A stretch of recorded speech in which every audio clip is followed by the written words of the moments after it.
നമുക്ക് കുറച്ച് സമയങ്ങൾക്ക് മുൻപ്, അതായത് ഇന്നലെ ഒരു വാർത്ത നമ്മൾ കേൾക്കുകയുണ്ടായി. അത് അഭിഭാഷകർക്കിടയിൽ ചില പ്രശ്നങ്ങൾ എന്നുള്ള രീതിയിൽ തിരുവനന്തപുരത്ത് ഒരു അഭിഭാഷകന്റെ അടുത്ത് നിന്നും ഉണ്ടായ ഒരു ക്രൂരമർദ്ദനത്തെ കുറിച്ചിട്ടുള്ള ന്യൂസുകളാണ് ഇപ്പോൾ നമ്മുടെ സമൂഹ മാധ്യമങ്ങളിലെല്ലാം തന്നെ വളരെ ചർച്ചാ ആയിക്കൊണ്ടിരിക്കുന്ന ഒരു വിഷയമാണത്. അപ്പോ അഭിഭാഷകൻ അതിക്രൂരമായി മർദ്ദിച്ചു എന്നുള്ള കാര്യമാണ്. അതിന് തക്കതായ തെളിവുകളോട് കൂടി തന്നെ, കാരണം ആ ഒരു അഭിഭാഷികയുടെ മുഖത്ത് നോക്കിയാൽ തന്നെ നമുക്ക് മനസ്സിലാവും അത്രയും ക്രൂരമായിട്ടാണ് മർദ്ദിച്ചിരിക്കുന്നത് അല്ലേ? തീർച്ചയായിട്ടും. കാരണം ഒരു അഭിഭാഷകൻ അല്ലെങ്കിൽ ഒരു അഭിഭാഷക എന്ന് പറയുമ്പോൾ നമ്മൾ തെറ്റുകൾക്കെതിരെ പോരാടേണ്ട ആൾക്കാരാണ്.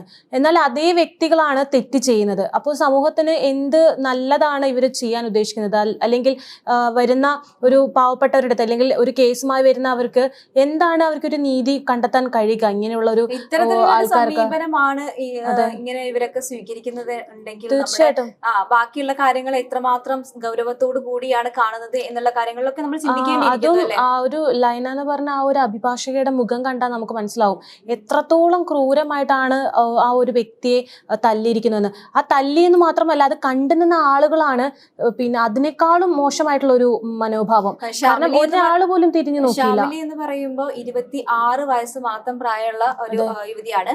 അപ്പോ 6 മാസം പ്രായമുള്ള ഒരു കുഞ്ഞിന്റെ അമ്മയും കൂടിയാണ്. അതാണ് നമ്മൾ ഏറ്റവും കൂടുതൽ പ്രത്യേകതയായിട്ട് പറയേണ്ട കാര്യം. കാരണം പ്രസവ സംബന്ധമായിട്ടുള്ള കാര്യങ്ങൾക്ക് ലീവ് എടുത്തതിന് ശേഷം അത് കഴിഞ്ഞ് 3 മാസങ്ങൾക്ക് ശേഷമാണ് ഇപ്പോ ജോയിൻ ചെയ്തിരിക്കുന്നത്. അപ്പൊ കുഞ്ഞിനെ മുലയൂട്ടുന്ന ഒരു സമയം എന്ന് പറയുമ്പോൾ ഒരു അമ്മയെ സംബന്ധിച്ച് വളരെ പ്രധാനപ്പെട്ട ഒരു അമ്മയുടെ ഒരു വഴി, അല്ലെങ്കിൽ പ്രസവിച്ചു കഴിഞ്ഞ ശേഷം ഇത്ര ഒരു മാസം ഈ ഒരു ഇതെന്ന് പറഞ്ഞു കഴിഞ്ഞാൽ അത് വളരെ മാനസികമായിട്ടും സ്ത്രീകളെ സംബന്ധിച്ചിട്ട് ഒരുപാട് രീതിയിലുള്ള വഴികളിലൂടെ കടന്നു പോകേണ്ട ഒരു അവസ്ഥയാണ്. ആ ഒരു സമയത്താണ് ഇങ്ങനെ ഒരു വളരെ മോശപ്പെട്ട രീതിയിലുള്ള ഒരു അനുഭവം. അതായത് 3 മാസത്തിന് ശേഷം ആ ബെയിലിൻ എന്ന് പറഞ്ഞ അഭിഭാഷകൻ വിളിച്ചു വരുത്തിയതാണ്. ജോലി ഉണ്ട്, തീർച്ചയായിട്ടും വന്നേ പറ്റുള്ളൂ. അല്ലെങ്കിൽ ഓഫീസിലെ കാര്യങ്ങളൊന്നും തന്നെ കൃത്യമായി നടക്കില്ല എന്നുള്ള രീതിയിൽ നിരന്തരം വിളിച്ച് ബുദ്ധിമുട്ടിച്ചതിന് ശേഷമാണ് ഷാമിലി ജോലിക്ക് വീണ്ടും പ്രവേശിച്ചത്.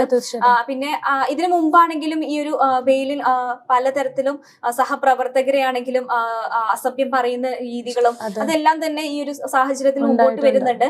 അസഭ്യം പറയുന്നു, അതുപോലെ ഉപദ്രവിക്കുന്നു എന്നുള്ള കാര്യത്തിൽ ആരും തന്നെ നിലനിന്ന് പോവാറില്ല. അവിടെ ആ ഓഫീസിൽ ആരും തന്നെ അധികം നിലനിന്ന് പോവാറില്ല.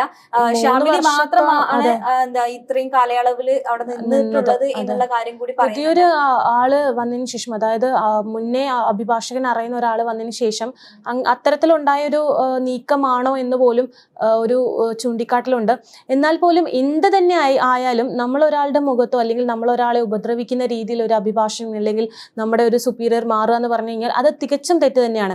അങ്ങനെ ചെയ്യേണ്ട യാതൊരു ആവശ്യവുമില്ല. ലീഗലി അത് വളരെ തെറ്റാണ്. അതിപ്പോ അറിയാവുന്ന ഒരാളാണ് ഇങ്ങനെ ചെയ്തിരിക്കുന്നത് അല്ലെ? സമൂഹത്തിനോട് എന്ത് പ്രതിബദ്ധതയാണ് ഇങ്ങനെയുള്ള ആൾക്കാർക്ക് ഉള്ളത്? ഇതുപോലുള്ള ആൾക്കാർക്ക് എന്ത് അർഹതയുണ്ട് ഇങ്ങനെ ഒരു ജോലി തിരഞ്ഞെടുക്കാൻ എന്ന് പോലും ചോദിച്ചു പോകണം. പ്രധാനമായിട്ട് നമ്മൾ ജോലിയിൽ നിന്നും ഒഴിവാക്കിയതിനെ കുറിച്ച് ചോദിച്ചതിലാണ് ഈ ഇത്രയും നല്ലൊരു മൃഗീയമായ ഒരു ക്രൂരതയ്ക്ക് ഇരയായത് ഷാമിലി എന്നുള്ള കാര്യം കൂടി പറയുന്നുണ്ട്. അപ്പൊ നിസാരമായ ഒരു കാര്യങ്ങൾക്ക് അല്ലെങ്കിൽ ഇത്തരത്തിൽ ഒരു ഷാമിലി തന്നെ പറയുന്നുണ്ട്, ഓഫീസിൽ ഒരു 5 മിനിറ്റ് ലൈറ്റ് ആയിട്ടുണ്ടെങ്കിൽ പിന്നെ അവിടെ തെറി അഭിഷേകമാണ് നടക്കുന്നത് എന്നുള്ള കാര്യം. അപ്പൊ അങ്ങനെയാണ് ഓരോ ഉദ്യോഗസ്ഥരോടും ഉള്ള ഒരു പെരുമാറ്റം, അദ്ദേഹത്തിന്റെ പെരുമാറ്റം എന്ന് പറയുന്നത്. ഇങ്ങനെയുള്ള ഒരു ഉദ്യോഗസ്ഥൻ അല്ലെങ്കിൽ ഇങ്ങനെ അഭിഭാഷകനായാലും ശരി, ഏത് തരത്തിലുള്ള ആളാണെങ്കിലും ശരി, ഒരിക്കലും നമ്മൾ വെച്ച് പുറപ്പിക്കരുത്. കാരണം അങ്ങനെയുള്ള ഒരു വ്യക്തി ഒരു കാരണവശാലും ഒരു സ്ഥലത്തും നിന്നതുകൊണ്ട് ഒരു കാര്യമില്ല. അതായത് ഈ പറഞ്ഞ വ്യക്തി ഒരു ജനത്തിനോ അല്ലെങ്കിൽ ഒരു ആൾക്കോ വന്നു കഴിഞ്ഞാൽ ഇത്തരത്തിലുള്ള ഒരു മനോഭാവമാണെങ്കിൽ അങ്ങനെ ഒരു വ്യക്തിക്ക് ഒന്നും ചെയ്യാൻ കഴിയുകയില്ല. നല്ലതായിട്ടുള്ള ഒരു കാര്യങ്ങളോ ഒരു തീരുമാനങ്ങളും അദ്ദേഹത്തിന് എടുക്കാൻ സാധിക്കില്ല, ഉറപ്പായിട്ടും. കാരണം ആള് പ്രഗ്നന്റായി പ്രസവിച്ച് കഴിഞ്ഞ് ഇപ്പോൾ ഒരു 6 മാസം പ്രായമുള്ള ഒരു കുഞ്ഞിന്റെ അമ്മയാണെന്ന് പോലും ആലോചിക്കാതെ അവർക്ക് അവരുടേതായ മാനസികമായിട്ടും ശാരീരികമായിട്ടും ഒരുപാട് ബുദ്ധിമുട്ടുകൾ സഹിക്കുന്ന ഒരു സമയമാണ്. ആ സമയത്ത് പോലും ഇത്തരത്തിലുള്ള ഒരു മാനസികാവസ്ഥയിലേക്ക് ആ ഒരു വ്യക്തിയെ കൊണ്ടുവന്ന് എത്തിക്കാൻ പറ്റുന്ന ഒരു മനോഭാവമാണ് ഒരു അഭിഭാഷകനെങ്കിൽ അദ്ദേഹത്തിന് ഒന്നും മനസ്സിലാക്കാനുള്ള ശേഷിയില്ല. അങ്ങനെ തന്നെ വേണം പറയാൻ. നമ്മളിപ്പോ പ്രതിഭ പറഞ്ഞ പോലെ തന്നെ ഈ ബെയിലിന്റെ ഒരു ക്യാരക്ടർ വെച്ച് നോക്കുകയാണെങ്കിൽ തന്നെ അദ്ദേഹം ഇത്തരത്തിൽ ഒരുപാട് പേരെ എന്താ പറയാ ഇങ്ങനെ മാനസികപരമായിട്ടും ആണെങ്കിലും ഇങ്ങനെ ക്രൂരമായി മർദ്ദിച്ചും അതെല്ലാം തന്നെ പതിവുള്ള കാര്യങ്ങളാണ് എന്നുള്ളത് നമുക്ക് ഇപ്പൊ മനസ്സിലാക്കാൻ പറ്റുന്ന കാര്യമാണ്. അപ്പൊ അതേപോലെ നമ്മൾ ആ സാഹചര്യം നിലനിൽക്കുമ്പോൾ നമ്മൾ പറയും മറ്റു ഉദ്യോഗസ്ഥർക്കും ഇവരൊരു എന്താ പറയാ ഒരു കരടായി മാറുന്നു, അല്ലെങ്കിൽ നന്നായിട്ട് ജോലി ചെയ്യുന്നവർക്കും ഇവര് ഇത്തരത്തിലുള്ള ആളുകൾ ഒരു മോശമായിട്ടുള്ള ഒരു പ്രതിച്ഛായ ആ ഒരു അഡ്വക്കേറ്റ്സ് ആണെങ്കിലും അവരുടെ അഭിഭാഷകരുടെ ആ ഒരു കൂട്ടത്തിന്റെ ഒരു അപമാനമാണ് എന്നുള്ള കാര്യങ്ങളൊക്കെ നമുക്ക് പറയാം ഈ ഒരു സാഹചര്യത്തിൽ. പക്ഷെ വേറൊരു കാര്യം കൂടി ഇതിനകത്ത് എടുത്തു പറയേണ്ടത്, ഈ ഷാമിലിയുടെ ഓഫീസിൽ ഇതുപോലെ തന്നെ മറ്റു അഭിഭാഷകരെല്ലാം തന്നെ ഉണ്ട്. അവരെല്ലാം ഉള്ള സമയത്താണ് ഇത്തരത്തിൽ ക്രൂരമായ മർദ്ദനം നടന്നിരിക്കുന്നത്. ആ ഒരു സാഹചര്യത്തിൽ തന്നെ ഷാമിലി ഈ ബെയിലിൽ വർദ്ധിക്കുന്ന സമയത്ത് മറ്റ് അഭിഭാഷകർ ഒന്നും തന്നെ പറയാതെ ഈ ഒരു രംഗം കണ്ടു നിൽക്കല്ലാതെ യാതൊരു തരത്തിൽ പ്രതികരിക്കുകയോ അല്ലെങ്കിൽ ആ ഒരു എന്താ പറയുക മർദ്ദനത്തെ തടയാൻ ശ്രമിക്കുക പോലും ചെയ്തില്ല എന്നുള്ളൊരു കാര്യം നമ്മളെല്ലാവരും ഞെട്ടിപ്പിക്കുന്ന ഒരു കാര്യം കൂടിയാണ്. തീർച്ചയായിട്ടും നേരത്തെ പറഞ്ഞതുപോലെ അപ്പോൾ അങ്ങനെ ഒരു മനോഭാവമുള്ളവരാണ് കേസുകൾ വാദിക്കാൻ പോകുന്നതും നീതി നടപ്പിലാക്കാൻ പോകുന്നതും. എന്ത് നീതിയാണ് അവർ നടപ്പിലാക്കാൻ പോകുന്നത് അല്ലെ? ഇങ്ങനെ ഒരു കൺമുന്നിൽ ഒരു സംഭവം നടക്കുന്നത് കണ്ടിട്ട് പ്രതികരിക്കാൻ പറ്റാത്ത ഒരു ആൾക്കാരാണ് ഇങ്ങനെ നിയമവും നീതിയും ഒക്കെ നടപ്പിലാക്കാൻ പോകുന്നത്. അതിനോട് ജനങ്ങൾക്കൊക്കെ എന്ത് യോജിപ്പാണ് ഇതുമായിട്ട് ബന്ധപ്പെട്ട് വേണ്ടതല്ലേ?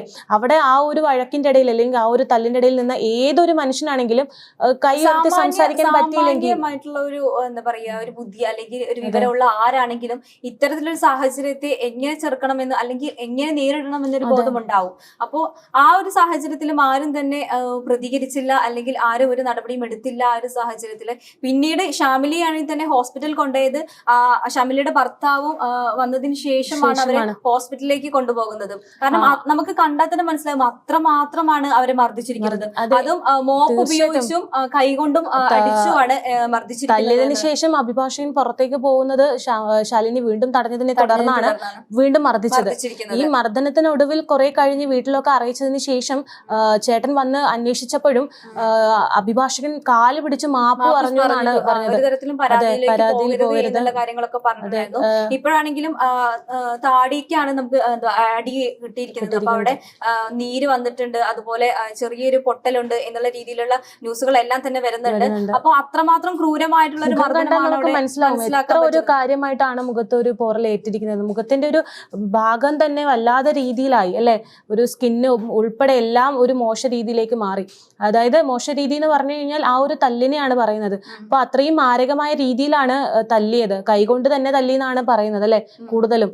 അപ്പോൾ അങ്ങനൊരു അത്തരത്തിലൊരു കാര്യങ്ങളാണ് ശേഷം ക്ഷമാപണം നടത്തിയിട്ട് ഒരു തരത്തിലുള്ള കാര്യമില്ല എന്നുള്ള കാര്യം പറയുന്നുണ്ട്. കാരണം നമ്മൾ ഇനി മുമ്പോട്ട് പോകുമ്പോൾ ഇപ്പൊ ഒളിവിലാണ് അദ്ദേഹം എന്നുള്ള കാര്യം കൂടി നമ്മൾ എടുത്തു പറയേണ്ടിയിരിക്കുന്നു. അപ്പോ ആ ഒരു ഒളിവിൽ പോയത് ജാമ്യം ലഭിക്കാനുള്ള നീക്കങ്ങളിലേക്കായിരിക്കും എന്നുള്ള പലതരത്തിലുള്ള ഊഹാപോഹങ്ങൾ ഒരു കാരണവശാലും വെറുതെ വിടാൻ പാടില്ല. കാരണം ഇത്തരത്തിലുള്ള ആളുകൾ സമൂഹത്തിലെ കുറച്ചും കൂടെ വിലയും നിലയും ഉള്ളവര് തെറ്റുകൾ ചെയ്യുന്ന സമയത്ത് പെട്ടെന്ന് അവർക്ക് ജാമ്യം അല്ലെങ്കിൽ പെട്ടെന്ന് അതൊന്ന് ഒതുക്കി തീർത്ത് ആ കേസ് അങ്ങോട്ട് മാറ്റി അങ്ങനെ പാടില്ല. കാരണം ഒരു വക്കീൽ എന്ന് പറഞ്ഞു കഴിഞ്ഞാൽ തീർച്ചയായിട്ടും സമൂഹത്തിനോടൊരു പ്രതിബദ്ധതയുണ്ട്. അപ്പോൾ സമൂഹത്തിന് വേണ്ടി നീതിയും ന്യായവും ഒക്കെ നടപ്പിലാക്കേണ്ട ഒരു കൂട്ടർ ഇത്തരത്തിലുള്ള കാര്യങ്ങളിലേക്ക് ഇറങ്ങുമ്പോൾ സമൂഹത്തിന് പിന്നെ എങ്ങനെയാണ് അവർക്ക് വിശ്വസിച്ചൊരു സ്ഥലത്തിലേക്ക് കയറി ചെല്ലാൻ പറ്റുന്നത്? എന്ത് തന്നെയായാലും ഒരു നടപടി വേണം കൃത്യമായിട്ടുള്ള. സ്ത്രീകളെ പക്ഷത്തു നിന്നും സംസാരിക്കുകയാണെങ്കിൽ സ്ത്രീകളെല്ലാം തന്നെ സ്വന്തം കാലിൽ നിന്ന് മുമ്പോട്ട് പോകണം, ജീവിതം മുമ്പോട്ട് കൊണ്ടുപോകണം എന്ന് ആഗ്രഹിക്കുന്ന ഒരു വട്ടം സ്ത്രീകളാണ് ഇപ്പോഴത്തെ ഒരു തലമുറയെ സംബന്ധിച്ച് കാണാൻ കഴിയുന്നത്. അപ്പൊ അങ്ങനെയുള്ള സാഹചര്യത്തിൽ തന്നെ ഇങ്ങനെയുള്ള ഒരുപാട് ക്രൂരമായ പ്രവർത്തികൾ നമ്മുടെ ഓഫീസുകളിൽ അനുഭവിക്കേണ്ടി വരിക എന്ന് പറയുമ്പോൾ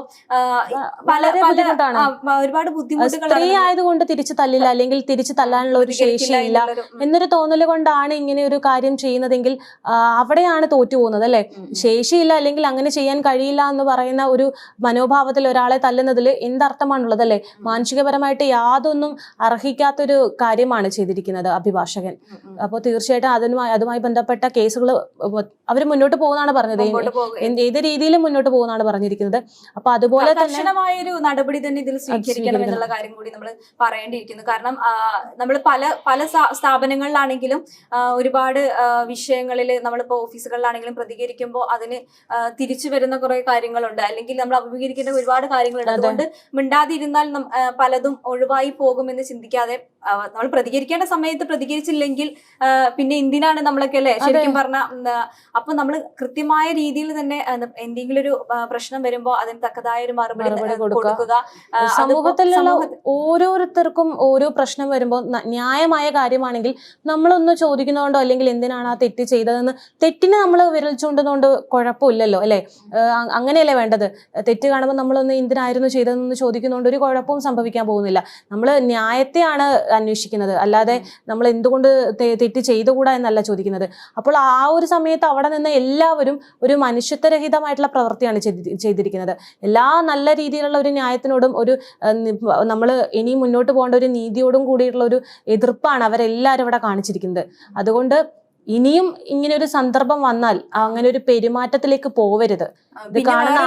എടുത്തു പറയേണ്ടത്, ഇവരിപ്പോ അഭിഭാഷകരാണെങ്കിലും കൂടെ ഉണ്ടായിരുന്ന അഭിഭാഷകർ ആരും പ്രതികരിച്ചില്ല എന്നുള്ള കാര്യങ്ങളൊക്കെ ഉണ്ട്. അപ്പോൾ ഇങ്ങനെ ഒരു സാഹചര്യം ഇനിയെങ്കിലും വരുമ്പോൾ നമ്മൾ പ്രതികരിക്കണം എന്നുള്ള കാര്യം കൂടിയുണ്ട്. കാരണം ആരും നോക്കി നിൽക്കാതെ ആ തക്ക സമയത്ത് ആരെങ്കിലും ഒന്ന് പ്രതികരിച്ചിട്ടുണ്ടായിരുന്നെങ്കിൽ ഷാമിലിക്ക് ഇത്തരത്തിലൊരു അവസ്ഥ വരില്ലായിരുന്നു എന്നുള്ള കാര്യം കൂടി നമ്മൾ ചിന്തിക്കേണ്ടിയിരിക്കുന്നു. അപ്പോൾ ഇതിന് തക്കതായ ഒരു ശിക്ഷ ലഭിക്കട്ടെ, എത്രയും പെട്ടെന്ന് പോലീസ് തുടർ നടപടികൾ സ്വീകരിക്കട്ടെ. ഇയാൾ ഒളിവിലാണെന്നാണ് പറയുന്നത്. അദ്ദേഹത്തെ പെട്ടെന്ന് അറസ്റ്റ് ചെയ്ത് തുടർ നടപടികളിലേക്ക് പോകണം, കർശനമായ നടപടികൾ സ്വീകരിക്കേണ്ടിയിരിക്കുന്നു ഈ കാര്യത്തിൽ എന്നുള്ളതും കൂടി നമുക്ക് പറയാം.